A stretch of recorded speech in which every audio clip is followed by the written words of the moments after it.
Hello students, आज हम बात करेंगे 11वीं कॉमर्स के सब्जेक्ट अकाउंट्स की। और स्टूडेंट्स, आप सभी को पता है कि एग्जाम डेज चल रहे हैं, तो इस एग्जाम डेज में हम क्या कर रहे हैं, हम अपने चैप्टर्स का रिवीजन कर रहे हैं। इतनी बात क्लियर हो गई। इन एग्जाम डेज में हम अपने चैप्टर्स का रिवीजन कर रहे हैं। हम जिस चैप्टर का रिवीजन कर रहे हैं वो चैप्टर है अकाउंटिंग प्रिंसिपल्स।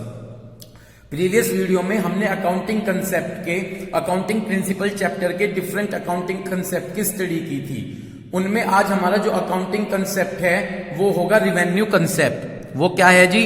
Revenue concept. यदि हम बात करें रिवेन्यू कंसेप्ट की, तो रिवेन्यू कंसेप्ट का मतलब है कि एक्चुअली में जो रिवेन्यू है वो उस दिन मानी जाएगी जिस डेट पर हम गुड्स की ओनरशिप परचेसर को ट्रांसफर कर देंगे। जिस डेट पर हम गुड्स की ओनरशिप परचेसर को ट्रांसफर कर देंगे उस डेट पर रिवेन्यू मानी जाएगी कि उस डेट पर एक्चुअली में रिवेन्यू हुई है। तो रिवेन्यू कंसेप्ट क्या कहता है कि रिवेन्यू उस डेट पर मानी जाएगी जिस डेट पर एक्चुअल में हम गुड्स की ओनरशिप परचेसर को ट्रांसफर कर देंगे। हम गुड्स की ओनरशिप किसको ट्रांसफर कर देंगे? हम गुड्स की ओनरशिप परचेसर को ट्रांसफर कर देंगे। इतनी बात क्लियर हो गई। और परचेसर लीगल बाउंड हो जाएगा पैसे का पेमेंट करने में। इतनी बात क्लियर हो गई। तो उस डेट पर एक्चुअली में रिवेन्यू मानी जाएगी। तो रिवेन्यू कंसेप्ट क्या कहता है?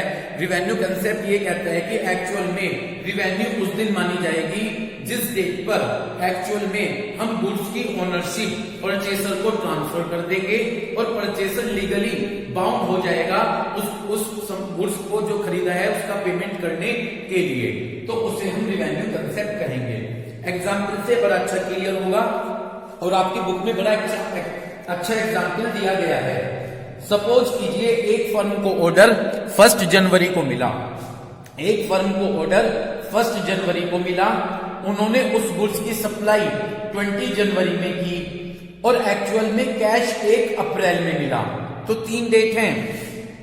फर्स्ट में कहा गया कि 1 अप्रैल में तो क्या हुआ, एक फर्म को जो ऑर्डर मिला वो तो 20 जनवरी में मिला। एक फर्म को ऑर्डर कब मिला? एक फर्म को ऑर्डर 20 जनवरी में मिला। उसके बाद उन्होंने क्या किया? दोबारा से एग्जाम्पल क्लियर कीजिएगा, सॉरी, इसे ध्यान से सुनिएगा। पहले आप रिवेन्यू कंसेप्ट का मीन्स क्लियर हो गया। एक्चुअल में रिवेन्यू उस डेट पर मानी जाएगी जिस डेट पर एक्चुअली में गुड्स की ओनरशिप परचेसर को ट्रांसफर हो गई और परचेसर बाउंड हो गया पेमेंट करने के लिए। जैसे कि एग्जाम्पल, एक फर्म को ऑर्डर कौन सी डेट पर मिला? एक फर्म को ऑर्डर 1 जनवरी को मिला। ऑर्डर तो मिला 1 जनवरी को। 20 जनवरी को उन्होंने गुड्स की ओनरशिप ट्रांसफर की परचेसर को और एक्चुअल में पैसा आया 1 अप्रैल में। तो 20 जनवरी मानी जाएगी जिस डेट पर एक्चुअली में रिवेन्यू क्रिएट हुई है। तो रिवेन्यू किस डेट पर मानी जाएगी? रिवेन्यू मानी जाएगी 20 जनवरी में जिस डेट पर आपने गुड्स की ओनरशिप ट्रांसफर कर दी। इतनी बात क्लियर हो गई। तो इसे हम रिवेन्यू कंसेप्ट कहते हैं। तो रिवेन्यू कंसेप्ट आपके क्लियर है? उम्मीद करता हूं अच्छे से क्लियर हो गया होगा। तो रिवेन्यू कंसेप्ट ये कहता है कि रिवेन्यू उस डेट पर मानी जाएगी जिस डेट पर आपने गुड्स की ओनरशिप परचेसर को ट्रांसफर कर दी और परचेसर लीगली बाउंड हो गया पेमेंट करने के लिए। एक फर्म को ऑर्डर 1 जनवरी में मिला। 20 जनवरी में उन्होंने वो एक्चुअली गुड्स की ओनरशिप ट्रांसफर की परचेसर को और परचेसर ने 1 अप्रैल में पैसा दिया। तो एक्चुअली में रिवेन्यू किस डेट पर मानी जाएगी? एक्चुअली में रिवेन्यू मानी जाएगी 20 जनवरी में जिस डेट पर गुड्स की ओनरशिप ट्रांसफर की गई। नेक्स्ट है जी मैचिंग कंसेप्ट। देखिएगा मैचिंग कंसेप्ट क्या कहता है, मुझे ध्यान से सुनिएगा। मैचिंग कंसेप्ट ये कहता है कि अगर हमने कोई रिवेन्यू अर्न की है तो उस रिवेन्यू को अर्न करने में हमने जितनी कॉस्ट पे की है वो कॉस्ट उसी रिवेन्यू से चार्ज की जाएगी। समझ गए बात? मैचिंग कंसेप्ट क्या कहता है कि जो हमने रिवेन्यू अर्न की उस रिवेन्यू को अर्न करने में एक पीरियड में हमने जितनी रिवेन्यू अर्न की उस रिवेन्यू को अर्न करने में जितनी आपकी कॉस्ट आई, एक्सपेंसेस आए, वो एक्सपेंसेस आप उसी ही रिवेन्यू से चार्ज करेंगे। ये ही मैचिंग कंसेप्ट है। तो सबसे पहले तो हम ये आइडेंटिफाई करेंगे कि कितनी रिवेन्यू है और फिर ये देखेंगे कि उस रिवेन्यू को अर्न करने में हमने कितनी कॉस्ट इनकर्ड की है, वो कॉस्ट हम उसी रिवेन्यू से चार्ज करेंगे। ये ही हमारा मैचिंग कंसेप्ट है। तो मैचिंग कंसेप्ट क्या कहता है कि एक पर्टिकुलर पीरियड में किसी रिवेन्यू को अर्न करने में आपने जितनी कॉस्ट इनकर्ड की है वो कॉस्ट आप उसी रिवेन्यू से चार्ज करेंगे, वो कॉस्ट आप उसी रिवेन्यू से चार्ज करेंगे। तो सबसे पहले तो आपको आइडेंटिफाई करना है कि एक पर्टिकुलर पीरियड में आपने कितनी रिवेन्यू अर्न की, और फिर आइडेंटिफाई कीजिए कि उस रिवेन्यू को अर्न करने में कितनी कॉस्ट इनकर्ड हुई है, उस कॉस्ट को उसी रिवेन्यू से आप चार्ज करेंगे। यही हमारा मैचिंग कंसेप्ट है। सुनिएगा, अकॉर्डिंग टू दिस कंसेप्ट, इस कंसेप्ट के according in determining the net profit, यदि आप नेट प्रॉफिट निकालना चाह रहे हैं बिजनेस ऑपरेशन से, तो all cost which are applicable, वो सभी कॉस्ट जो कि एक रिवेन्यू, एक पर्टिकुलर पीरियड में रिवेन्यू अर्न करने में एप्लीकेबल हैं, आपको उसको उसी रिवेन्यू से चार्ज करना है। तो इस कंसेप्ट के अकॉर्डिंग टू दिस कंसेप्ट, इस कंसेप्ट के अकॉर्डिंग, समझ रहे हैं बात, नेट प्रॉफिट निकालने के लिए एक पर्टिकुलर पीरियड में जितनी आपने रिवेन्यू अर्न की है, उस रिवेन्यू पर जितनी कॉस्ट एप्लीकेबल है वो कॉस्ट उसी रिवेन्यू से चार्ज की जाएगी। मैचिंग कॉस्ट, सबसे पहले आप अपनी कॉस्ट को मैच कीजिए रिवेन्यू से। तो सबसे पहले तो आप रिवेन्यू शुड बी रिकॉग्नाइज, सबसे पहले तो आप रिवेन्यू का आइडेंटिफाई करेंगे कि रिवेन्यू कितनी है, और फिर देखेंगे कि उस रिवेन्यू में कितनी कॉस्ट इनकर्ड हुई है। इतनी बात क्लियर हो गई। तो यही मेरा मैचिंग कंसेप्ट है। मैं सीधा, ये तो बुक की लैंग्वेज थी, मैंने अपनी लैंग्वेज में समझाया कि एक पर्टिकुलर पीरियड में किसी रिवेन्यू को अर्न करने में आपने जितनी कॉस्ट इनकर्ड की है वो कॉस्ट उसी रिवेन्यू से चार्ज की जाएगी। यही मेरा मैचिंग कंसेप्ट है। तो सबसे पहले तो आप रिवेन्यू को आइडेंटिफाई करें कि आपकी रिवेन्यू कितनी है। इतनी बात क्लियर हो गई। और फिर ये देखें कि उस रिवेन्यू को अर्न करने में कितने कॉस्ट इनकर्ड हुई है, आप उस कॉस्ट को उसी रिवेन्यू से चार्ज करेंगे। एग्जाम्पल समझिए, बड़ा अच्छा एग्जाम्पल है, आपकी बुक में बड़ा अच्छा एग्जाम्पल दिया गया है कि यदि आपने कोई इंश्योरेंस प्रीमियम है, सपोज कीजिए इंश्योरेंस प्रीमियम आपके लिए एक्सपेंसिव है, आपने जो इंश्योरेंस प्रीमियम पेड किया वो 9 मंथ का करंट ईयर से रिलेटेड है और 3 महीने का नेक्स्ट ईयर से रिलेटेड है। तो जो 9 मंथ का तो करंट ईयर से रिलेटेड है और 3 मंथ का नेक्स्ट ईयर से रिलेटेड है। तो जो 9 मंथ का है वो आप करंट ईयर से चार्ज करेंगे और जो 3 मंथ का है वो आप नेक्स्ट ईयर से चार्ज करेंगे। ये ही हमारा मैचिंग कंसेप्ट है। इतनी बात क्लियर हो गई। यही हमारा क्या है, यही हमारा मैचिंग कंसेप्ट है। क्लियर है। तो मैचिंग कंसेप्ट बिल्कुल क्लियर हो गया। मैचिंग कंसेप्ट में जो रिवेन्यू एक पर्टिकुलर पीरियड में अर्न की, ये देख लीजिए उस पर कितनी कॉस्ट इनकर्ड की है, वो कॉस्ट उसी पीरियड की रिवेन्यू से चार्ज करेंगे। तो सबसे पहले रिवेन्यू आइडेंटिफाई करें, उसके बाद ये देखिए कि उस पर कितनी कॉस्ट हुई है। ठीक है, वो कॉस्ट उसी रिवेन्यू से चार्ज करेंगे। जैसे कि एग्जाम्पल है, आपने इंश्योरेंस प्रीमियम पेड किया, जो इंश्योरेंस प्रीमियम पेड किया 9 मंथ का करंट ईयर से रिलेटेड है और 3 मंथ्स का नेक्स्ट ईयर से रिलेटेड है। तो जो 9 मंथ का करंट ईयर से रिलेटेड है वो तो आप करंट ईयर से चार्ज करेंगे और जो 3 मंथ का नेक्स्ट ईयर से है वो आप नेक्स्ट ईयर से चार्ज करेंगे। यही मेरा मैचिंग कंसेप्ट है। नेक्स्ट मेरा जो कंसेप्ट है वो है ऑब्जेक्टिविटी कंसेप्ट। ऑब्जेक्टिविटी कंसेप्ट ये कहता है, नेक्स्ट जो मेरा कंसेप्ट है वो क्या है, ऑब्जेक्टिविटी कंसेप्ट। ऑब्जेक्टिविटी कंसेप्ट ये कहता है कि जो अकाउंटिंग इंफॉर्मेशन को फर्निश करते हैं, तैयार करते हैं, उन्हें तैयार करने में उसमें कोई बायस भेदभाव नहीं करना चाहिए। तो यही हमारा ऑब्जेक्टिविटी कंसेप्ट है। ऑब्जेक्टिविटी कंसेप्ट ये कहता है कि जिन्होंने अकाउंटिंग इंफॉर्मेशन फर्निश की है, जिन्होंने अकाउंटिंग इंफॉर्मेशन फर्निश की है, वो अकाउंटिंग इंफॉर्मेशन बनाते हुए कोई भेदभाव ना करें, उसे पर्सनल बायस से फ्री रखें, तो यही हमारा ऑब्जेक्टिविटी कंसेप्ट है। इसलिए जितने भी ट्रांजैक्शंस हों साथ में उनके कुछ एविडेंस हो, वो एविडेंस होगा कहां से प्रोवाइड होगा, सोर्स डॉक्यूमेंट्स ऑफ अकाउंटेंसी से। जैसे यदि मैंने कोई गुड्स कैश परचेज किया तो कैश मेमो साथ में एविडेंस होगा, यदि मैंने कोई गुड्स उधार बेचा तो इनवॉइस बिल साथ में एविडेंस होगा। इतनी बात क्लियर हो गई। तो यही ऑब्जेक्टिविटी कंसेप्ट है कि जो अकाउंटिंग इंफॉर्मेशन फर्निश कर रहे हैं उनमें उन्हें कोई बायस नहीं रखना चाहिए, उसमें उन्हें कोई भेदभाव नहीं करना चाहिए। पढ़िएगा, दिस कंसेप्ट रिक्वायर्ड, ये कंसेप्ट ये कहता है कि जो अकाउंटिंग ट्रांजैक्शन है should be recorded in objective manner. जो अकाउंटिंग ट्रांजैक्शंस हैं आप उनको ऑब्जेक्टिव मैनर में रिकॉर्ड करेंगे, free from the personal bias. वो किससे फ्री होने चाहिए, वो पर्सनल बायस से फ्री होने चाहिए, आइदर मैनेजमेंट और द अकाउंटेंट, या तो जो मैनेजमेंट और अकाउंटेंट की तरफ से जो अकाउंट्स प्रिपेयर करते हैं, अकाउंटेंट जो अकाउंट प्रिपेयर करते हैं। तो यही बताया गया कि जो अकाउंटिंग ट्रांजैक्शंस हैं वो ऑब्जेक्टिव मैनर में रिकॉर्ड होने चाहिए। वो कैसे रिकॉर्ड होने चाहिए, वो ऑब्जेक्टिव मैनर में रिकॉर्ड होने चाहिए। तो अकाउंटिंग ट्रांजैक्शंस ऑब्जेक्टिव मैनर में रिकॉर्ड करें, जिसका मतलब है कि वो पर्सनल बायस से फ्री होंगे, मैनेजमेंट के पार्ट से और अकाउंटेंट के पार्ट से जो अकाउंट्स की बुक प्रिपेयर करते हैं।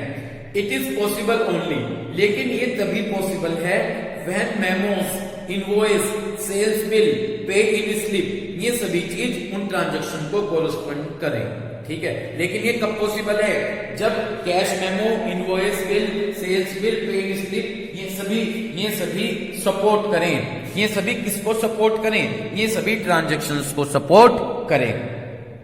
फॉर एग्जाम्पल, जैसे कि when the goods are purchase for cash, जब हमने गुड्स परचेज किया कैसे, कैश, तो transaction must be supported by cash receipt. तो यदि हमने गुड्स कैश खरीदा तो ट्रांजैक्शन को कैश मेमो की तरफ से सपोर्ट मिलना चाहिए, और यदि हम गुड्स उधार खरीद रहे हैं तो वहां पर इनवॉइस बिल हो जिससे ट्रांजैक्शन को सपोर्ट मिले।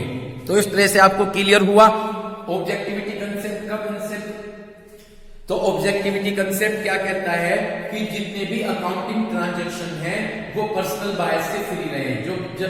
जितने भी अकाउंटिंग ट्रांजैक्शन है वो पर्सनल बायस से फ्री रहे, यानी जो इन अकाउंटिंग ट्रांजैक्शन इंफॉर्मेशन को फर्निश कर रहा है वो इन पर्सनल बायस ना करे इन अकाउंटिंग ट्रांजैक्शंस में। इतनी बात क्लियर हो गई। तो बस साथ में क्या दें, साथ में ट्रांजैक्शंस के कुछ एविडेंस हों, कुछ सपोर्ट हों।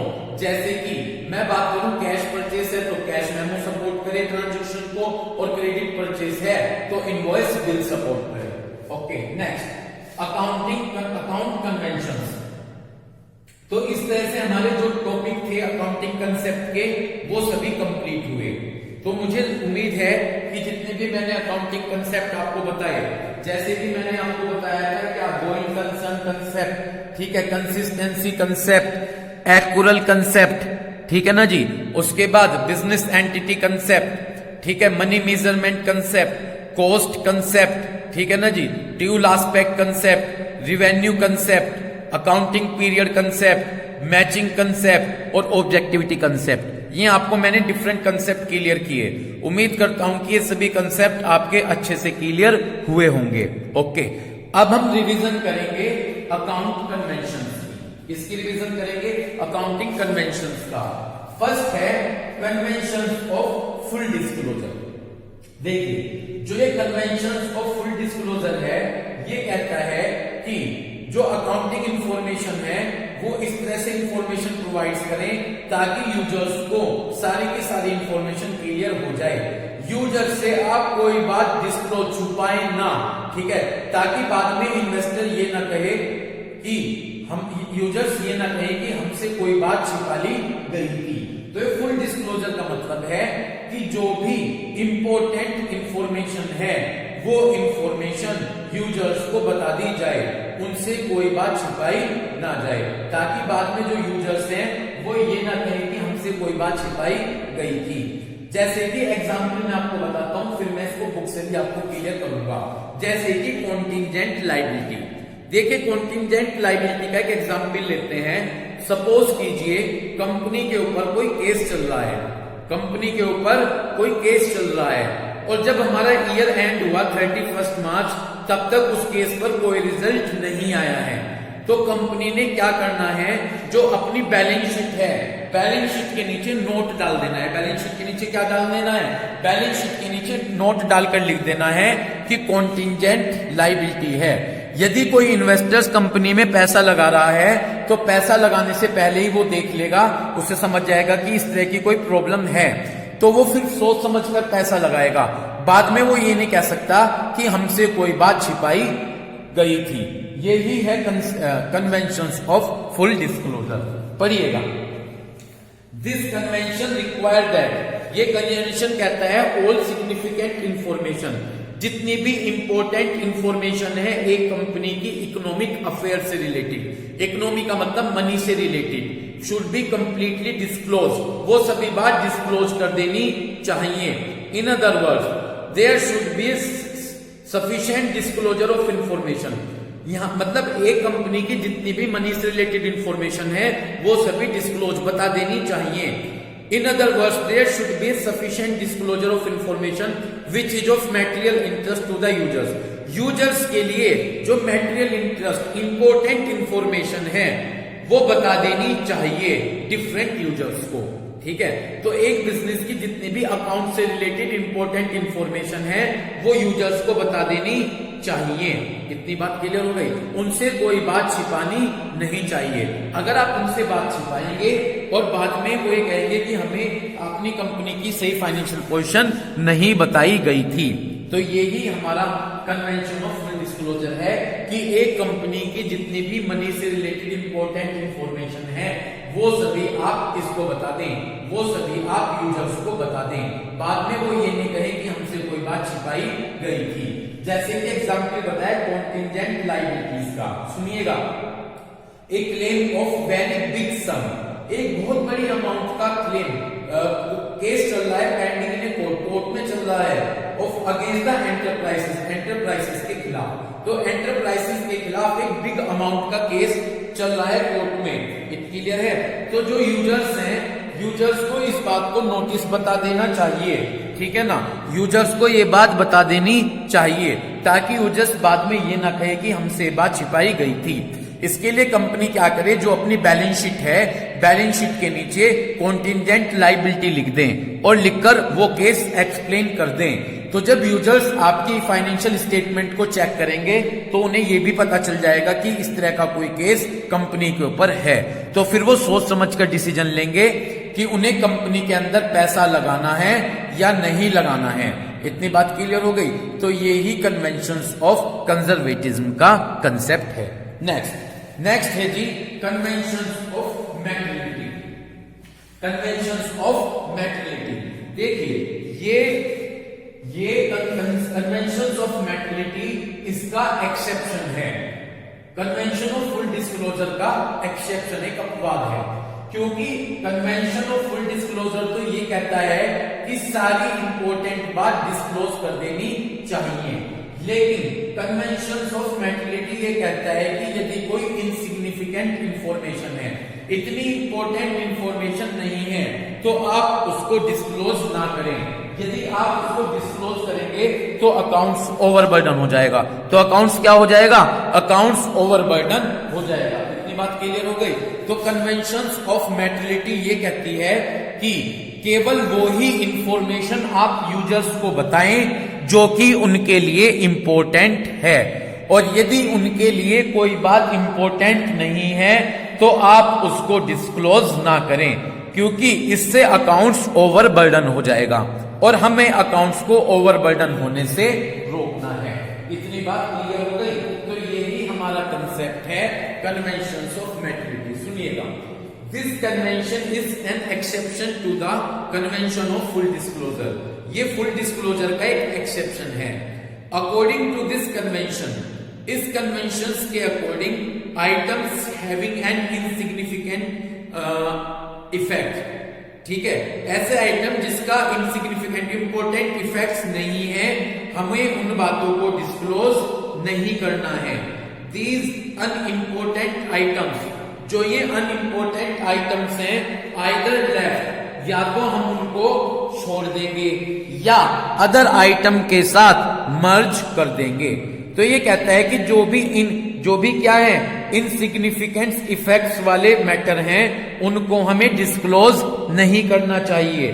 जितने भी अनइम्पोर्टेंट आइटम्स हैं हमें उन्हें या तो छोड़ देना चाहिए या हमें उन्हें मर्ज कर देना चाहिए। ठीक है ना जी।